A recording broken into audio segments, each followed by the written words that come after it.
অঙ্গনওয়াড়ি কর্মী স্যালারি নিয়ে গুরুত্বপূর্ণ আপডেট। আইসিডিএস অঙ্গনওয়াড়ি কর্মীদের এখন স্যালারি কত ডিটেলসে দেখাবো। তো নিউ স্যালারি 2026 দেখে নেওয়া যাক।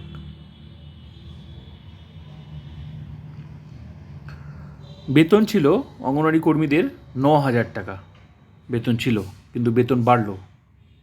বেতন কত বাড়লো? 5,000 টাকা বেতন বাড়লো এক লাফে। প্রচুর বেতন বেড়েছে।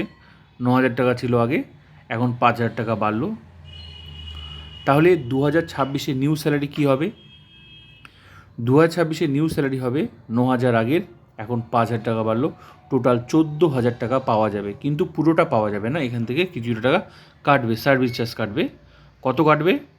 14,000 টোটাল হলো। তো এখান থেকে পিট্যাক্স কাটবে 110 টাকা। পিট্যাক্স ব্যাংক কেটে নেবে, সার্ভিস চার্জ কেটে নিয়ে বাকি টাকাটা অ্যাকাউন্টে আসবে। কত আসবে? 13,890 টাকা ইন হ্যান্ড স্যালারি। এটা হাতে পাওয়া যাবে। কেটে ছেটে এই 14,000 থেকে 110 টাকা কাটবে, কেটে নিয়ে বাকি টাকাটা অ্যাকাউন্টে আসবে।